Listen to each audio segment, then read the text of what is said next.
Gloria a Dios. ¿Cómo está la amada iglesia? En Cristo bendecido, ¿verdad, hermana?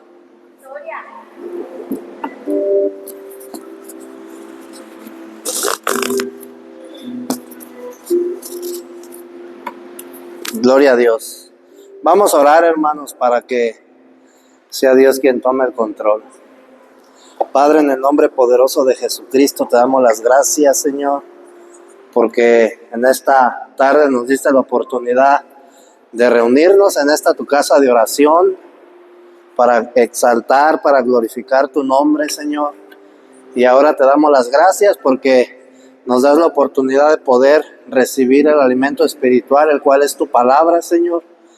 Te pedimos que tú hables a nuestra vida, Señor, que nos permitas discernir en el nombre de Jesucristo tu palabra, Señor, ponerla en práctica, vivirla, para que de esa manera, Señor, te agrademos, amado Dios Todopoderoso, a ti, oh Señor Jesús. A ti sea la gloria y la honra por los siglos de los siglos. Amén. Gloria a Dios.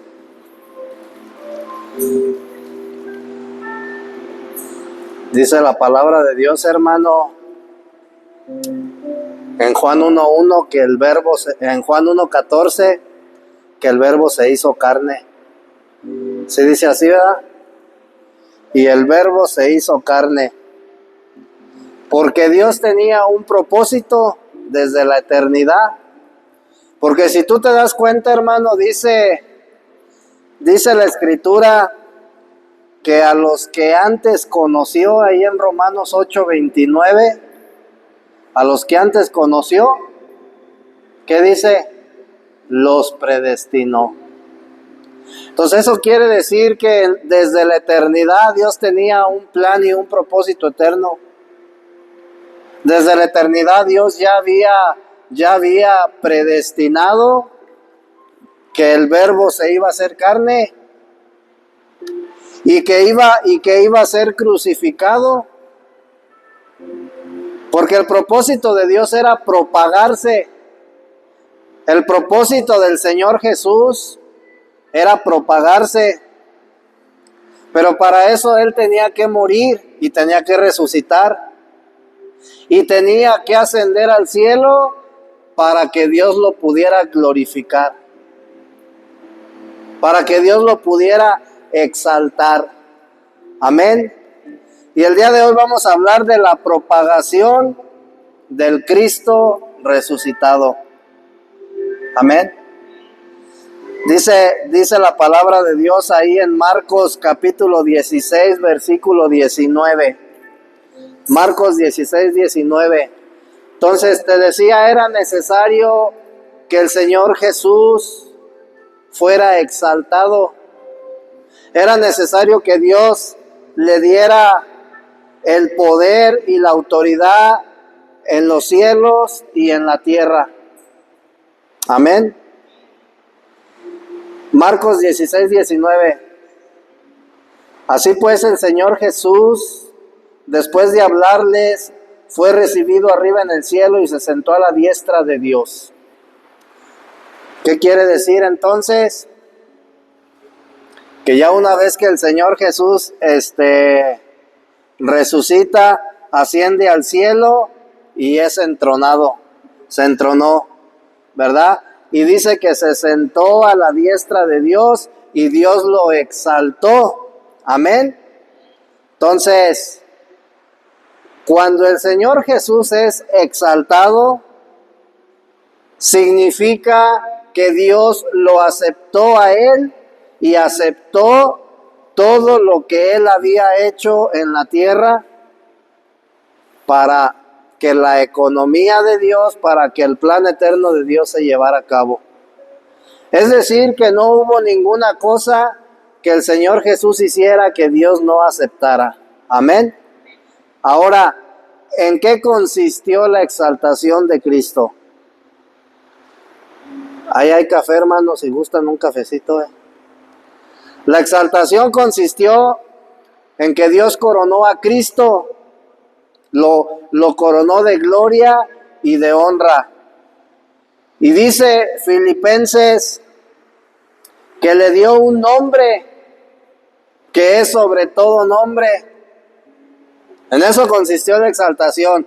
Lo coronó de gloria y de honra, y le dio un nombre que es sobre todo nombre, y lo hizo Señor y cabeza sobre todas las cosas, para que tuviera toda autoridad en el cielo y en la tierra, con el único fin de que Él reinara sobre los cielos, sobre la tierra y sobre las naciones. Amén. Para que tanto los cielos como la tierra y las naciones obren juntamente para la propagación universal de su servicio evangélico. Entonces, si tú te das cuenta, el Señor Jesús ahí en Mateo capítulo 28, cuando habla de la gran encomienda, ¿verdad? De la ordenanza que le dio a los discípulos, les dijo, vayan y hagan discípulos, ¿verdad? Por todas las naciones. Es decir, vayan y propaguen el evangelio, vayan y propaguen a Cristo. Entonces, ¿qué significa la palabra propagación? La palabra propagación significa producción, ¿sí? La palabra propagación significa producir.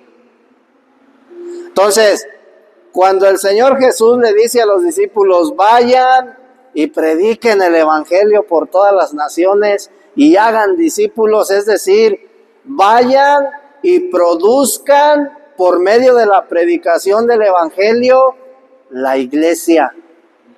Vayan y produzcan por medio de la predicación del evangelio el cuerpo de Cristo, porque ese trabajo le toca a la iglesia. Es decir, que Dios, el Señor Jesús, por medio de la iglesia, está formando la misma iglesia. Amén. Entonces, la propagación de Cristo produce la iglesia. ¿Qué es lo que está haciendo el Señor Jesús el día de hoy? Porque dice la Escritura que Él está sentado en el trono y que está a la diestra del Padre, ¿verdad? Dice que Él es el Rey de Reyes y Señor de Señores. Entonces la pregunta es, ¿tú crees que Él como Rey está sentado, descansando, con los brazos cruzados, ¿verdad? Dando orden, porque eso es lo que hacen los reyes, ¿no? Los reyes nada más dirigen. No, hermano, el Señor Jesús está trabajando. El Señor Jesús está activo. El Señor Jesús, hermano, por medio del Espíritu Santo, está activado, está propagándose en los creyentes. Porque su trabajo es producir la iglesia. ¿Cuál es el trabajo del Espíritu Santo? Mira, hermano, es bien importante que nosotros entendamos la deidad de Dios, no la Trinidad ni la unicidad, porque ahí ya nos meteríamos en denominaciones, en doctrinas. Pero la deidad de Dios, cuando tú lees Juan capítulo 1, desde el versículo 1 hasta el 14, el apóstol Juan te muestra, hermano, la deidad de Dios. ¿Sí? Pero también, hermano, Juan te muestra cómo fue el proceso que Dios llevó. Cuando en el principio Él era el Verbo, y el Verbo era con Dios, y el Verbo era Dios. Entonces esta palabra la palabra en significa que en la eternidad tanto el Padre como el Hijo estaban unidos y eran inseparables, ¿verdad? Entonces, cuando la Escritura dice, y aquel Verbo se hizo carne, ¿sí? Ya después tú en Filipenses te das cuenta que Dios deja la eternidad, deja su trono, ¿sí? Y viene al mundo como hombre. Porque era necesario, hermano, que el hombre fuera redimido. Entonces Juan muestra la deidad, pero luego el apóstol Pablo en Filipenses capítulo 2 del versículo 5 en adelante también te muestra la deidad de Dios, ¿verdad? Y él concuerda, hermano, con lo que dice Juan, pero Pablo te lo maneja como de otra manera, o sea, te lo explica de otra manera. Pero a final de cuentas los dos están hablando de la deidad de Dios, ¿verdad? Entonces, dice que en el principio era el verbo y el verbo era con Dios y el verbo era Dios. Ahí estamos viendo que el Padre y el Hijo eran uno. Y esto también lo dijo en el Antiguo Testamento, oye Israel, el Señor tu Dios, uno es. ¿Sí? Entonces, el Padre y el Hijo estaban unidos, ¿verdad? Eran uno. Pero luego cuando el Señor Jesús muere, resucita, asciende al cielo, es glorificado, es exaltado. Fíjate lo que dice el apóstol Juan ahí en Primera de Corintios 15:45. Primera de Corintios 15:45.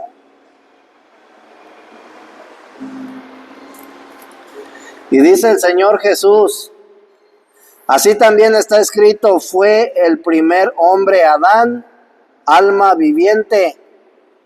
El postrer Adán, espíritu vivificante. ¿Qué quiere decir esto, hermana? Que por medio del proceso que Dios llevó, deja la eternidad, viene al mundo como el Hijo de Dios, después muere, resucita, es glorificado, y dice Pablo, y se convirtió en el espíritu vivificante.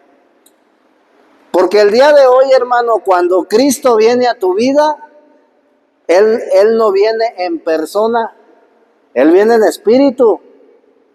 Luego dice Pablo ahí en Romanos capítulo 8, versículo 1 y 2, el espíritu de vida.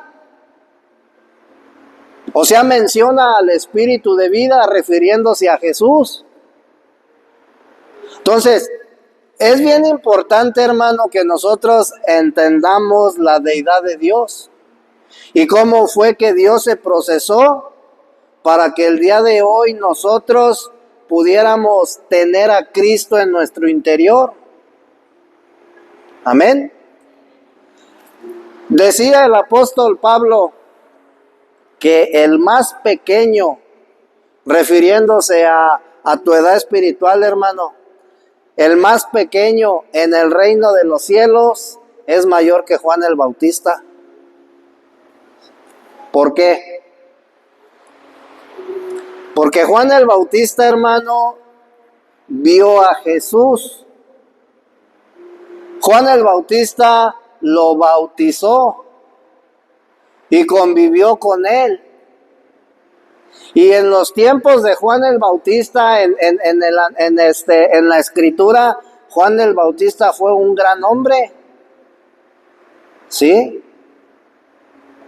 Pero dice Pablo, pero en el reino de los cielos, el más pequeñito es mayor que Juan el Bautista, por el hecho de que Juan el Bautista no recibió a Jesús como lo hemos recibido el día de hoy nosotros. Porque la iglesia, hermano, mira, cuando dice la escritura que a la iglesia se le fue dado todas las riquezas espirituales, ¿sí? A la iglesia se le fue dada Cristo. Amén. Y por el hecho de que a la iglesia se le fue dada Cristo, hermano, por muy pequeñito que tú seas, eres mayor que Juan el Bautista. Amén.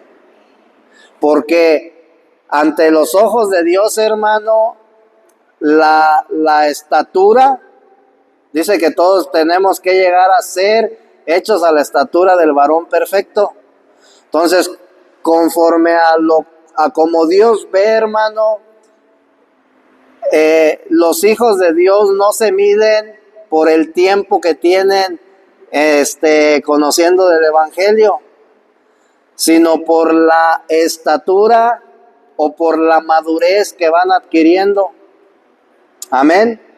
Entonces, ¿qué es lo que está haciendo el Espíritu Santo el día de hoy? Está propagándose, se está extendiendo.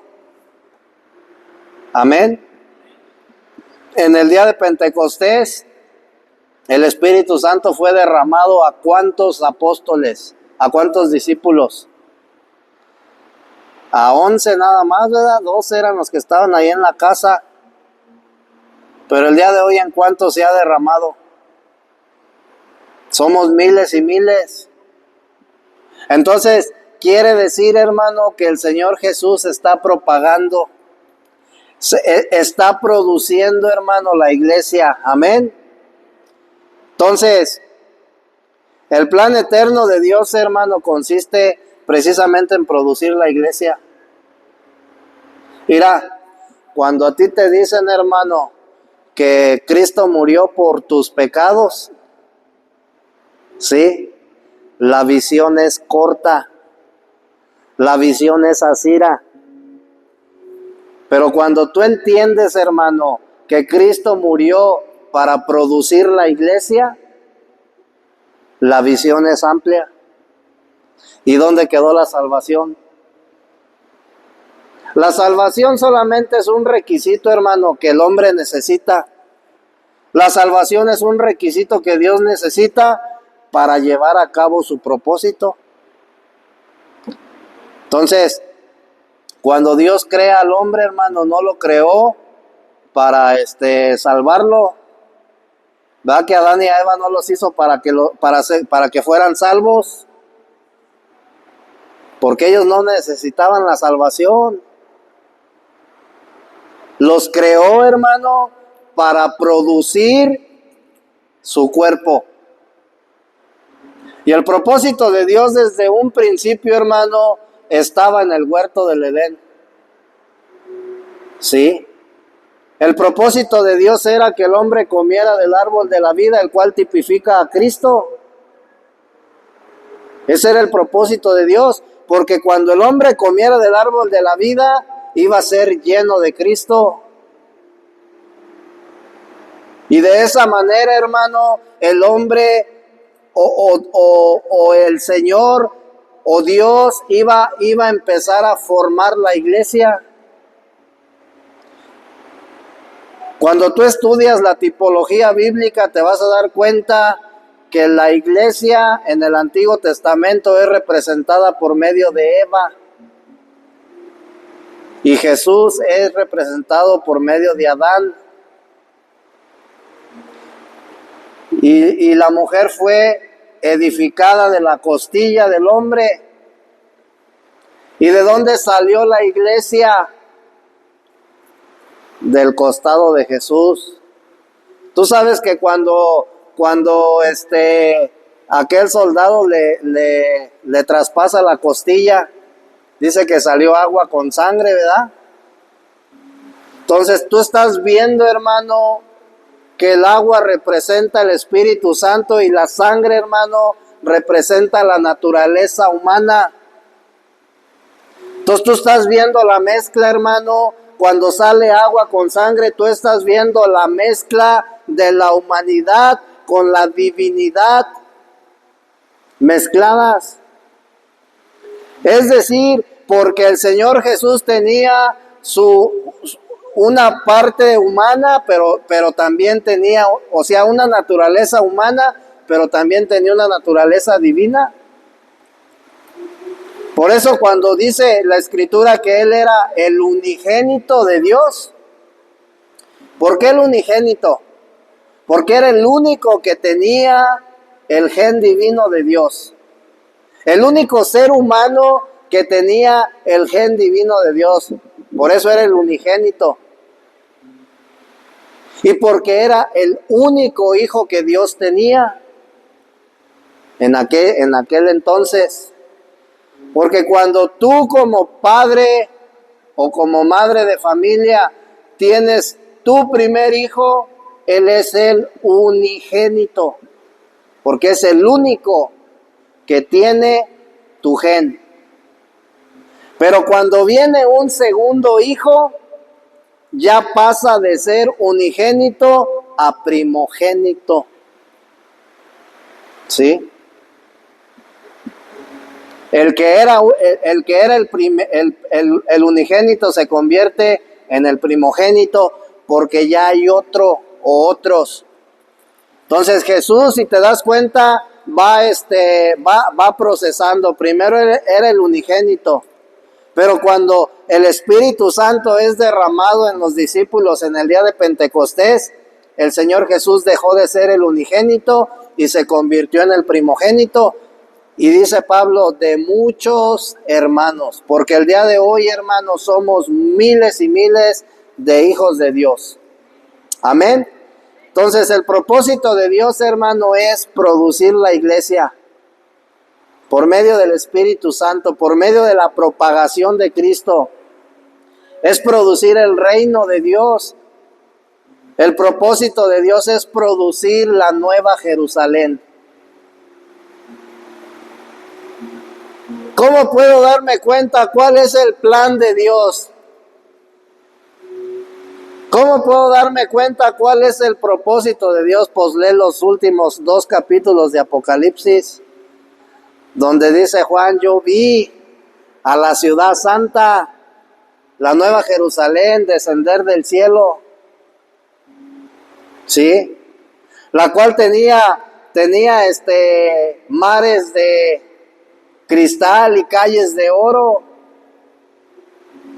Y luego los hermanos dicen, ay, pues me voy a robar un pedazo de banqueta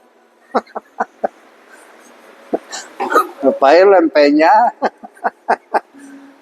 Pero no se refiere a ese oro, hermano, porque el oro en tipología bíblica representa la gloria de Dios.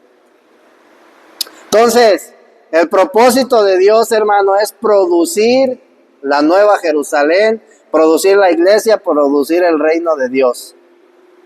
Y la iglesia, ¿sí?, es el fruto de Cristo. Dice la palabra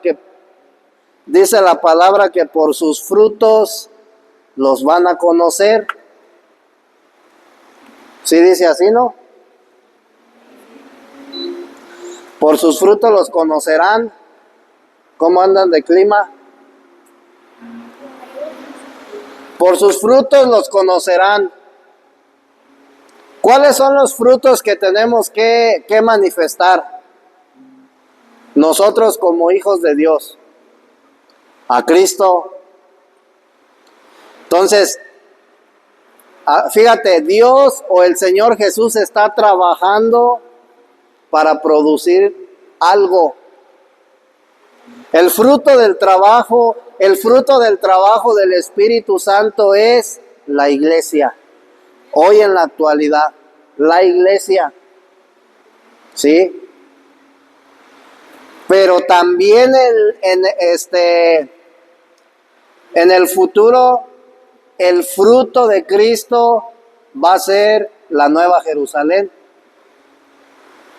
Porque acuérdate que Cristo viene a casarse con su novia, la cual es la iglesia, para hacerla su esposa, ¿sí? Y la nueva Jerusalén ya no es la iglesia, ya no es la novia, ya es la esposa. Entonces la Biblia, hermano,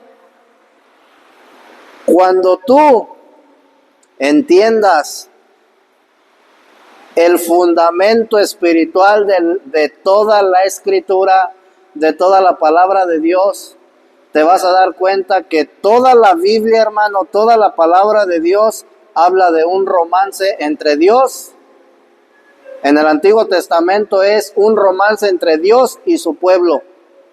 Pero en el Nuevo Testamento es un romance entre Cristo y su iglesia. Y esto tú lo ves en el libro de Cantar de Cantares, cuando habla de una sulamita, cuando habla de un rey. Y dice que ese rey, hermano, un día andaba en los campos y a lo lejos vio a una mujer sulamita, porque ella era morenita, pero muy, muy hermosa, dice la escritura. Y cuando el rey la vio, al rey le gustó. Y el rey dijo, me voy a hacer como uno de ellos. Y dice que se quitó sus vestiduras de rey y se vistió así como un obrero, hermano. Y entonces un día le llegó ahí a la sulamita y la empezó a cortejar, la empezó a enamorar, ¿verdad? Hasta que la conquistó y la hizo su esposa.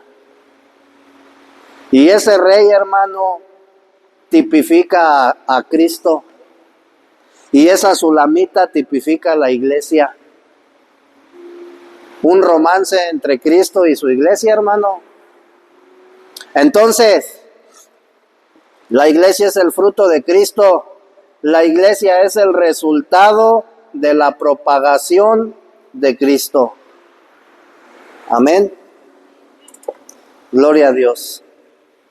Lucas 24, del versículo 44 al 49.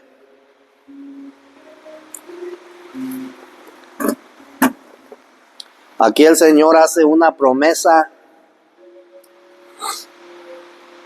y les dijo, estas son mis palabras, las cuales os hablé, estando aún con vosotros, que era necesario que se cumpliese todo lo que estaba escrito de mí en la ley de Moisés, en los profetas y en los salmos. Entonces les abrió el entendimiento para que comprendiesen las escrituras y les dijo, así está escrito, que el Cristo padeciese y resucitase de los muertos al tercer día y que se proclamase en su nombre el arrepentimiento para el perdón de pecados a todas las naciones, comenzando desde Jerusalén. Y vosotros sois testigos de estas cosas. He aquí yo envío, fíjate lo que dijo Jesús, he aquí yo envío la promesa de mi Padre sobre ustedes. Pero quedaos vosotros en la ciudad hasta que seáis investidos de poder desde lo alto.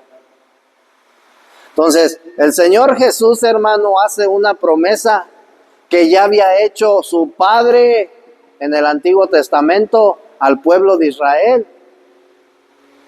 Por eso dice, he aquí yo envío a ustedes la promesa de mi Padre. Pero espérense a que esa promesa venga. No se vayan a ir de Jerusalén, espérense ahí, ¿verdad? Hasta que ustedes sean embestidos con el poder de lo alto. Y luego, ¿qué sucedió el día de Pentecostés? Descendió el poder de lo alto, hermano, y los discípulos fueron embestidos, ¿verdad? Quiere decir que la promesa que Jesús había hecho se cumplió.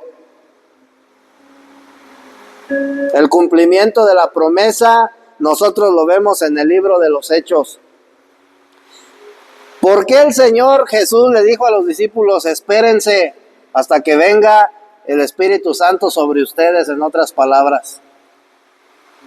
Porque cuando el Espíritu Santo viniera a ellos, hermano, ellos iban a recibir el poder y la autoridad de Dios para que los discípulos fueran a predicar el Evangelio. Pero también, a partir de ese momento, se da inicio a la propagación de Cristo. En ese momento se da inicio a la producción de la iglesia. En ese momento se da inicio, o es cuando nace la iglesia de Cristo. Y entonces empieza a pasar el tiempo y Cristo se va propagando cada vez más y más. Y Cristo va creciendo en cuerpo, ¿verdad? En cuerpo va creciendo y el día de hoy, hermano, Cristo se ha propagado de una manera que somos muchos hermanos en Cristo. El cuerpo de Cristo el día de hoy es enorme, hermano. Amén. Pero si tú te das cuenta, también la maldad se propagó. ¿Sí o no? Así como Cristo se multiplicó, también la maldad. Dice Génesis que la serpiente, ¿verdad? Satanás, en el libro de Génesis, hermano, era una serpiente.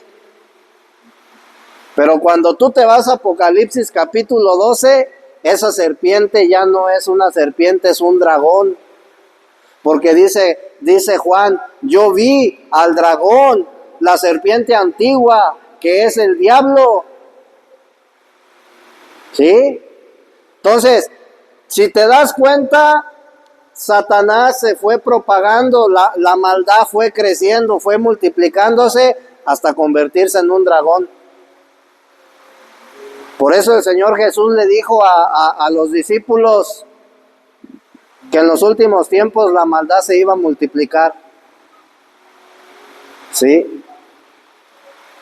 Y nosotros vemos entonces en estos tiempos la maldad multiplicada. ¿Sí? Ahora, también el espíritu se intensificó. Así como la maldad se intensificó, también Dios se intensificó. Porque en Génesis era el Espíritu de Dios que se movía por encima de las aguas. Y en Apocalipsis capítulo 1 dice a los 7 espíritus que están delante del trono de Dios. Entonces vemos que Dios también se intensificó. Si se propaga el mal, si se intensifica el mal, también el bien tiene que intensificarse, ¿verdad? Entonces, lo que el Señor Jesús, hermano, está haciendo el día de hoy por medio del Espíritu Santo, o lo que el Espíritu de Jesucristo, el cual es el Espíritu de vida, lo que tú has conocido como el Espíritu Santo, está haciendo el día de hoy es propagarse. Está formando su cuerpo, está formando su iglesia. Amén. Entonces, por medio de los discípulos, Cristo forma su iglesia. Amén. Pero también forma las iglesias corporativas. Perdón, las iglesias locales y la iglesia corporativa. ¿Por qué la iglesia corporativa, hermano? Porque es un solo cuerpo, ¿verdad? El cuerpo de Cristo. Entonces, todos los cristianos en todo el mundo formamos la iglesia corporativa. Pero, por ejemplo, los hermanos de aquí de Acámbaro, hermanos, somos una iglesia local. ¿Sí? Ahorita aquí está un pequeñito remanente del cuerpo de Cristo y somos ya iglesia, ¿verdad? Porque donde 2 o 3 están reunidos, ya es iglesia. Amén. Entonces, por medio el Espíritu Santo, Dios forma la iglesia, forma el reino y forma la nueva Jerusalén.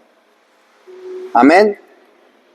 Ahora, le dijo Jesús a los discípulos, yo envío sobre ustedes la promesa de mi Padre. Porque en el libro de Joel, capítulo 2, versículo 28 y 29, Dios había hecho esta misma promesa al pueblo de Israel. Y le dice, y después de esto derramaré mi espíritu sobre toda carne, y vuestros hijos y vuestras hijas profetizarán, vuestros ancianos soñarán sueños y vuestros jóvenes verán visiones. Y de cierto sobre los esclavos y sobre las esclavas en aquellos días derramaré mi espíritu. Entonces, esta promesa, hermano, se cumplió en el día de Pentecostés. Amén. Pero también esta misma promesa se va a cumplir antes de la gran tribulación. Porque es necesario, hermano, que haya un avivamiento para que el pueblo de Israel, es decir, los judíos, se arrepientan y se vuelvan a Cristo. Amén. Entonces, la promesa, hermano, que Dios hace en Joel 2, 28 y 29, el Señor Jesús la hizo a sus discípulos en Lucas capítulo 2, versículo 49. Amén. Y esa promesa se cumple en el día de Pentecostés. Amén. Ahora, era necesario, hermano, que los discípulos esperaran hasta ese día para que viniera el Espíritu Santo sobre ellos y de esa manera ellos fueran los que empezaran a dar inicio a la producción de la iglesia. Porque ellos fueron, hermano, los que empiezan cuando reciben el Espíritu Santo. Si tú te das cuenta ahí en el libro de los Hechos capítulo 2, lo que hizo Pedro enseguida fue predicar el Evangelio de salvación. Y afuera estaban, había gente de todas las naciones, ¿verdad? Que hablaban diferentes lenguas, es decir, lo que hoy conocemos como idiomas. Y cuando los discípulos empiezan, dice la Escritura, que empezaron a hablar en lenguas, no eran lenguas angelicales en las que ellos estaban hablando. Porque si hubieran sido lenguas angelicales, la gente que estaba afuera, que no estaba llena del Espíritu Santo, no hubieran entendido absolutamente nada. ¿Estamos de acuerdo? Entonces, lo que los discípulos hablaban eran los idiomas de las gentes que estaban afuera, que pertenecían a diferentes partes del mundo, por así decirlo.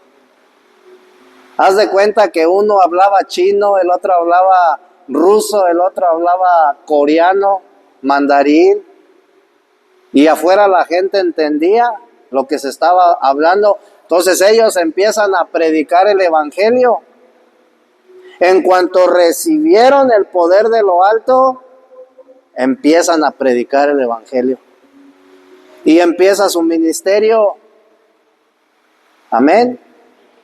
Y por medio de ellos, hermano, Cristo empieza a darle forma a su cuerpo, a ese nuevo hombre, el cual es corporativo. Amén. Entonces, gloria a Dios.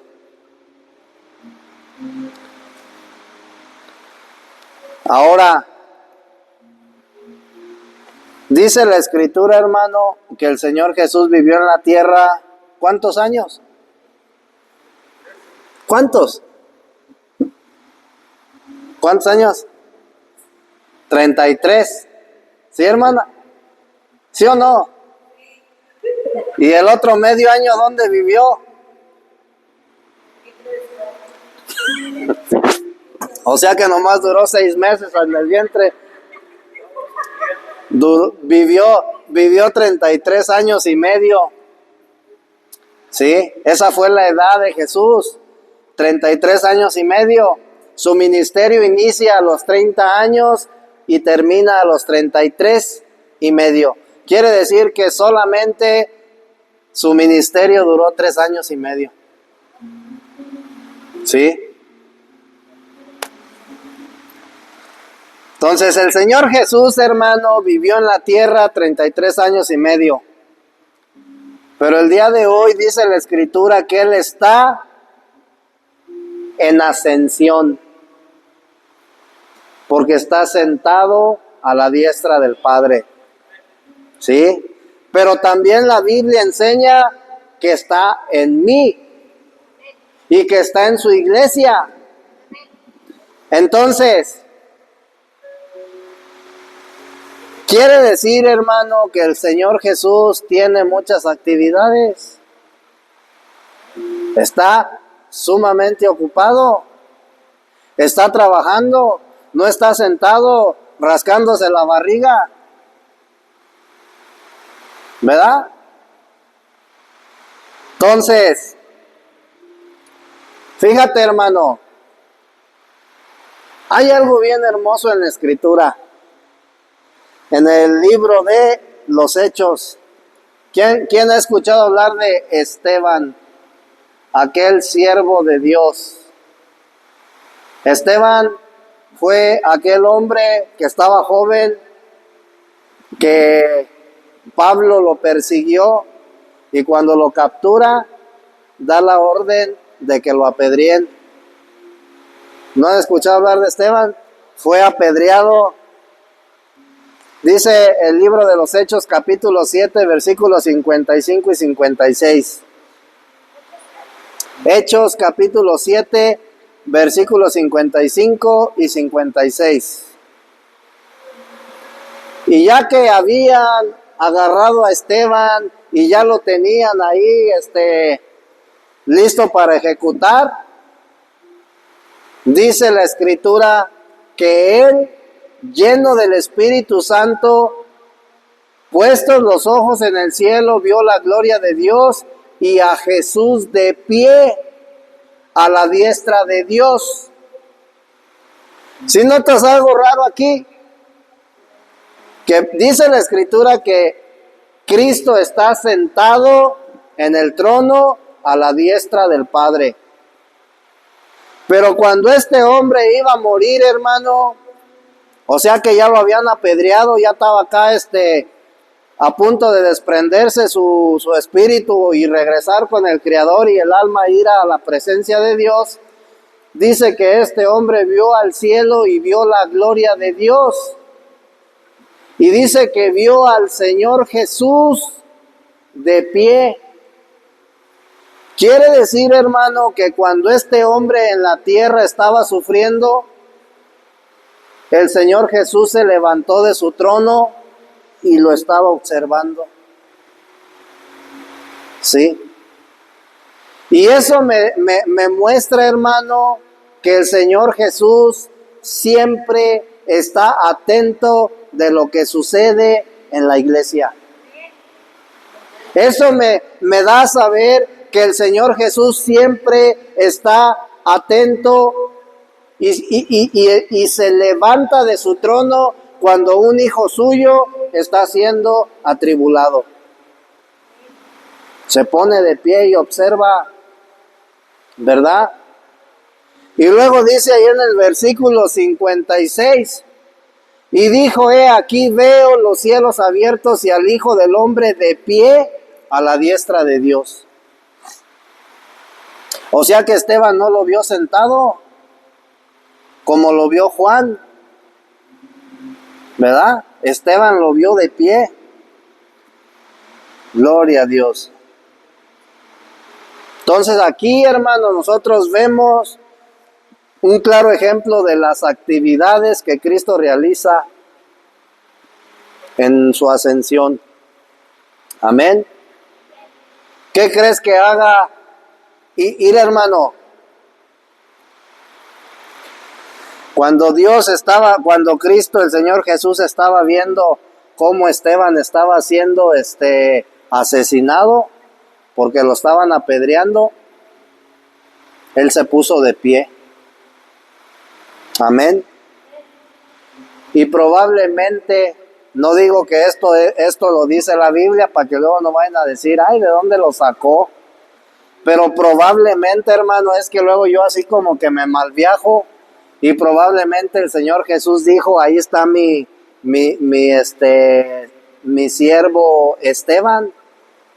Pero también el Señor Jesús, hermano, vio a otra segunda persona, a Pablo, porque Pablo de Tarso estaba ahí. Él fue el que incitó a todos a que lo apedrearan. Y entonces Pablo todavía no era converso porque todavía perseguía a la iglesia. Y entonces el Señor Jesús lo vio y dijo, me lo voy a ganar. Y voy a hacer de él un gran hombre y lo voy a utilizar para que vaya y les predique a los gentiles. Entonces el Señor Jesús está atento de todo y trabaja. Amén. Gloria a Dios. Entonces, el hecho de que Cristo, hermano, está ahora en ascensión, no significa que solamente Él esté en los cielos. También está en la iglesia.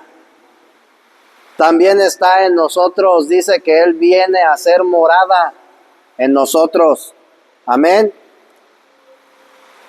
Pero también, hermano, significa que Él tiene el poder y la autoridad sobre todo el universo, porque a Él se le fue entregado. Amén. Entonces, Mateo 28:18, dice Mateo, y Jesús se acercó y les habló diciendo, toda autoridad me ha sido dada en el cielo y en la tierra. Amén. Entonces, por medio de su autoridad, Cristo lleva a cabo su propagación en todo el universo. Amén. Con el único fin de producir la iglesia, su reino y la nueva Jerusalén. Gloria a Dios. Y entonces el día de hoy tú te has de preguntar, ¿por qué hay tantos cristianos? Pues porque Cristo se está propagando, porque el cuerpo de Cristo se está ensanchando, el cuerpo de Cristo está creciendo. Amén. Ahora,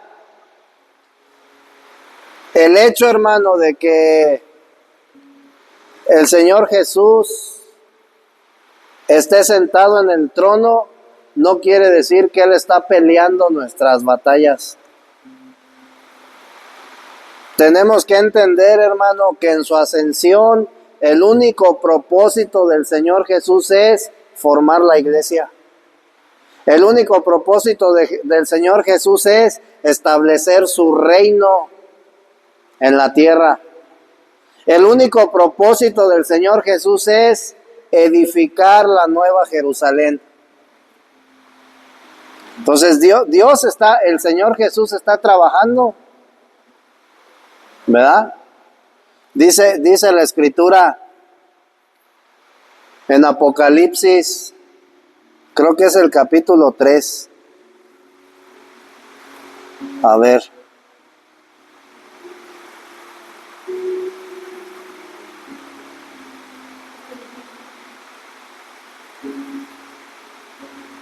Versículo 12.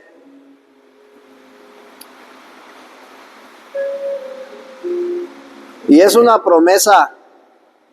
Pero fíjate lo que dice, Al que venza yo lo haré columna en el templo de mi Dios y nunca más saldrá de allí, y escribiré sobre él el nombre de mi Dios y el nombre de la ciudad de mi Dios, la nueva Jerusalén, la cual desciende del cielo de mi Dios, y mi nombre nuevo.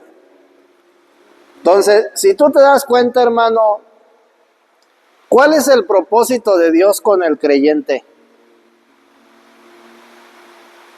Si te das cuenta que Dios, hermano, tiene algo más grande que la salvación.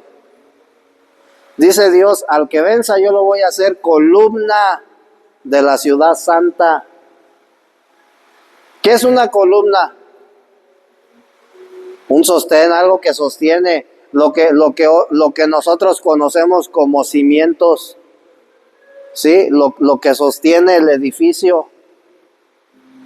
Entonces dice la Escritura que a los vencedores, a los cristianos vencedores, Dios los va a hacer columnas de la ciudad santa. ¿Sí?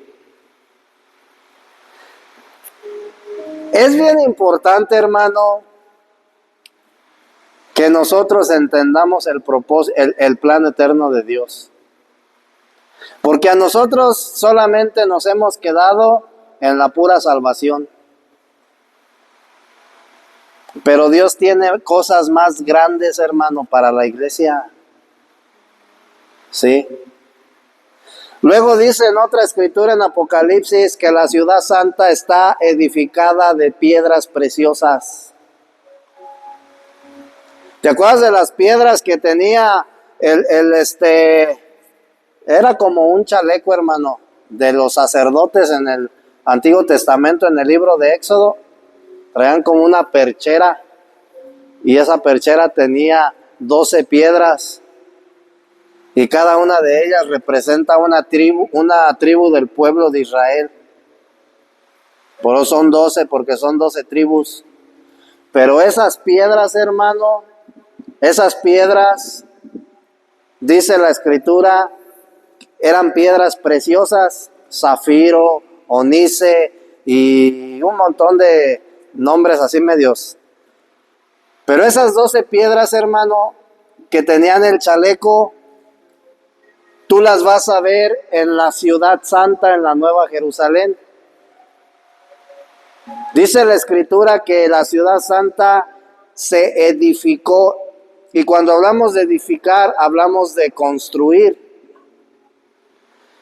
Entonces, ¿cuáles son los materiales con los que Dios está construyendo la iglesia? Porque para tú construir algo necesitas material. ¿Qué se necesita? Arena, grava, cemento, varilla, ¿sí? Pero como nosotros estamos hablando de algo espiritual, hermano, dice el Señor que el que construye tenga cuidado con que está edificando su casa. Y Pablo menciona 6 materiales. Primero menciona el oro, la plata y las piedras preciosas. Y luego menciona el heno, la hojarasca y la madera, las cuales estos 3 materiales dice que van a ser quemados por el fuego. Es decir, que se pueden destruir, ¿verdad? Y estos 3 tipos de materiales tipifican las obras del hombre, ¿verdad? Pero los otros materiales, hermanos, son eternos. Y ahí vemos las piedras preciosas. Ahora, conforme a la edificación de la iglesia, del reino y de la Nueva Jerusalén, o conforme a la propagación de Cristo, lo que está haciendo en cada uno de los santos, hermano, es convertirlos en piedras preciosas. Porque de ti y de cada uno de los santos va a ser edificada la Nueva Jerusalén. No, la escritura, hermano, no está hablando de algo literal, sino es una ciudad espiritual. Entonces, hay un proceso en Génesis, cuando tú lees la biografía de Jacob, dice ahí en Génesis 28, ¿verdad? Empieza la biografía de Jacob y dice en Génesis del capítulo 28 al versículo 35 habla de Jacob. Y dice la biografía de Jacob que él tuvo un sueño donde ve una escalera descender de los cielos y por esa escalera tocaba el piso y subían y bajaban ángeles. Pero dice que cuando él, antes de tener ese sueño, ¿verdad? Había salido de su casa e iba caminando, tenía mucho rato ya caminando, y él iba cansado. Y dice que de repente vio un paraje de piedras, es decir, un puño de piedras. Y dice que tomó una piedra y la puso como almohada y reposó sobre ella. Amén. Entonces todo esto, hermano, tiene tipología. Y es bien importante que nosotros conozcamos los tipos de Cristo. El Antiguo Testamento habla de sombras, de tipos y figuras. Y también de números, lo que es la numerología. Pero en tipología bíblica, la escalera que ve Jacob representa a Jesucristo. ¿Sí? La piedra que él tomó, hermano, ¿sí?, representa al hombre adámico, al hombre que aún es polvo. Pero dice la Escritura que Jacob reposa en la piedra, y cuando él despierta, dice que tuvo miedo por el sueño que tuvo y dijo: ciertamente esta es la casa de Dios. Y dice que esa piedra la hizo columna y le derramó aceite sobre ella y la nombró Betel, porque significa casa de Dios. Entonces, ¿qué representa que Jacob haya puesto su cabeza o haya reposado en esa piedra? El hombre es polvo, hermano. En la condición de Adán es polvo.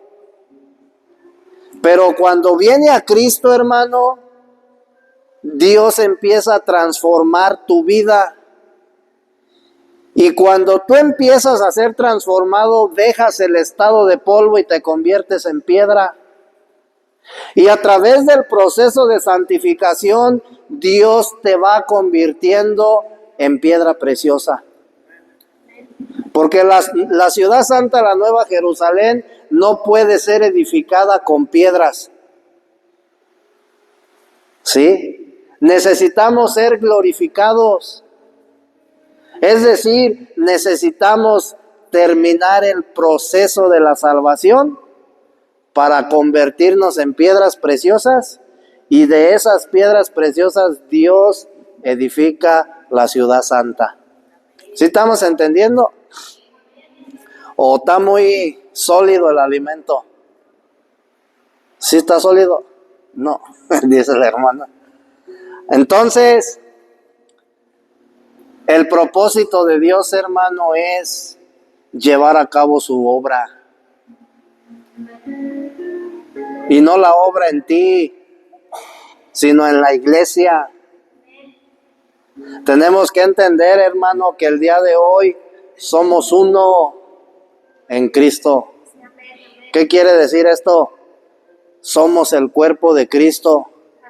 Estamos unidos a Él. Por eso dice Pablo: el que se une al Señor, un espíritu es con Él. Amén. Ahora, dice Apocalipsis capítulo 12, versículo 2.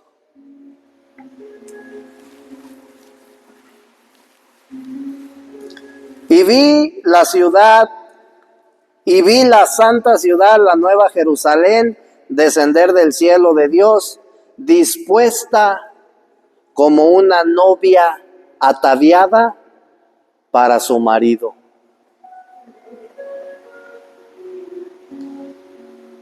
Entonces, fíjate bien. Cuando Juan, hermano, estaba viendo esa visión, en ese éxtasis, dice que él vio una ciudad santa descender del cielo. Es decir, hermano, en otras palabras, Juan vio a todos los santos, hermano, ya puliditos, ya bien procesaditos, convertidos en piedras preciosas, descender del cielo. Dice, como una esposa. ¿A qué viene Cristo por su iglesia? ¿Por qué va a venir por ella? ¿Cuál es el motivo por el cual viene Cristo por su iglesia? ¿Para qué? Para casarse con ella. ¿Has escuchado hablar de las bodas del Cordero? Entonces, Cristo viene por su novia. El novio viene por la novia para casarse con ella. La boda, hermano, los preparativos de la boda ya están listos. Solo falta que llegue el novio. Me voy a salir poquitito, hermano. Mateo 25. La parábola de las 10 vírgenes. ¿Se has escuchado?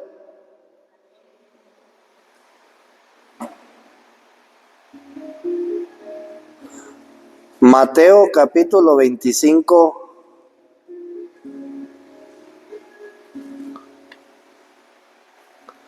Y dice: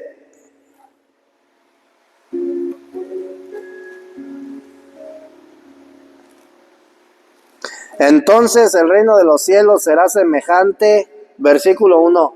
Entonces el reino de los cielos será semejante a 10 vírgenes que tomando sus lámparas salieron al encuentro del novio.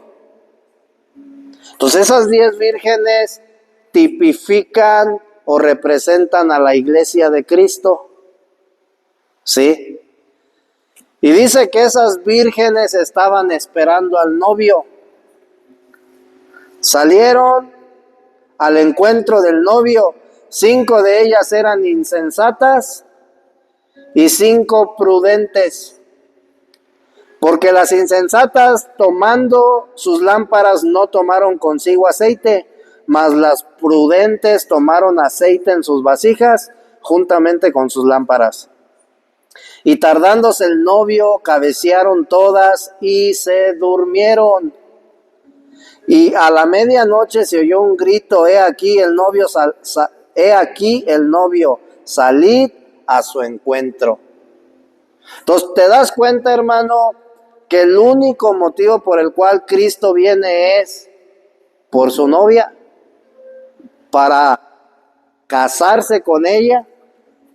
Y la novia, hermano, acá secularmente hablando, la novia tiene que prepararse para la boda.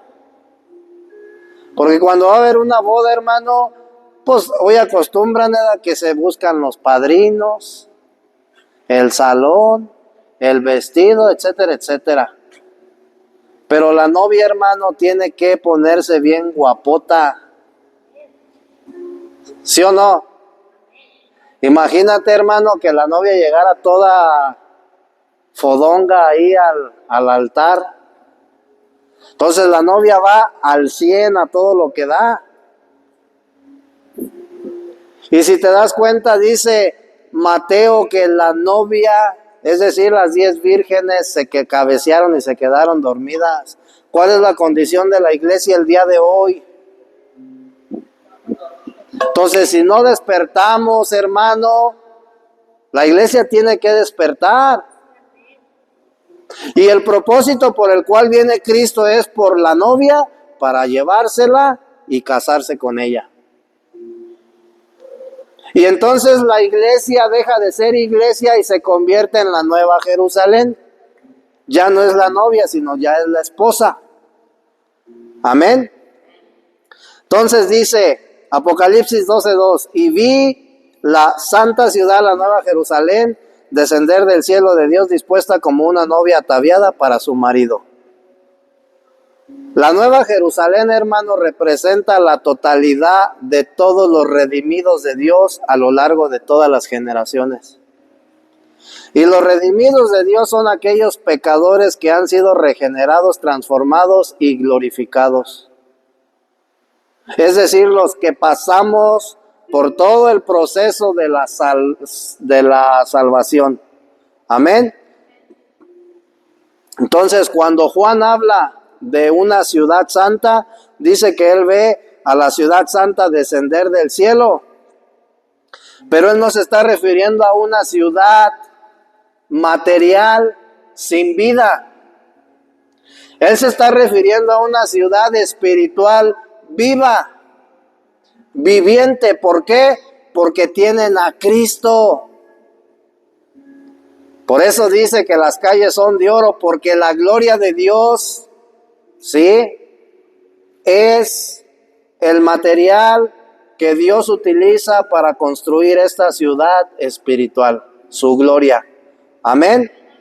Entonces, cuando Juan ve esa ciudad descender, está hablando o se está refiriendo a una ciudad corporativa, se está refiriendo a una entidad corporativa. Se está refiriendo a todos los creyentes. Amén. A la novia de Cristo. Gloria a Dios, hermano. Entonces es importante, ¿verdad?, que nosotros conozcamos el propósito de Dios. Cuando vengan, hermano, con ese cuento y te digan que Dios tiene grandes propósitos para ti, ¿sí?, dile los mismos que tiene para ti.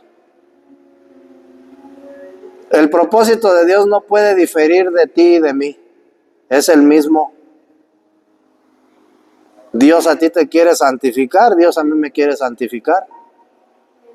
Dios quiere santificar a su iglesia. Entonces el único propósito de Dios es este, hermano: edificar la iglesia, procesarla, ¿sí? Porque por medio de la iglesia se establece el reino de Dios en la tierra. Pero en algún momento el reino de Dios en la tierra, hermano, tiene que ir a otro lugar. Pero también el propósito de Dios es edificar la nueva Jerusalén. Entonces, no solamente nosotros, hermano, o sea, tenemos que entender, hermano, que nosotros somos una entidad corporativa. Formamos el cuerpo de Cristo. Y esto es algo espiritual. Ya no eres tú solo, hermano. Por eso cuando un hermano se duele, el cuerpo de Cristo se duele. ¿Verdad? Machúcate un dedo y verás cómo te duele toda la mano. Es más, hasta calentura te da, porque se duele todo el cuerpo. Entonces es el propósito de Dios, hermano. Y el día de hoy podemos ver muchos ejemplos en la Biblia de que Cristo, hermano, no está sentado en el trono de Dios. Cristo está activo. El Espíritu Santo, hermano, el cual es el Cristo que resucitó, ascendió al cielo y se convirtió en espíritu vivificante, dice Pablo, está trabajando. Ese es el ministerio celestial de Cristo. El ministerio terrenal de Cristo, hermano, culminó en la cruz. Y cuando Él resucita, inicia un nuevo ministerio. Y todo lo que Dios está haciendo el día de hoy en la iglesia y por medio de la iglesia corresponde al ministerio celestial de Cristo. Amén. Pues vamos a ponernos de pie. Gloria a Dios. ¿Nos apoyas, hermano, con la oración?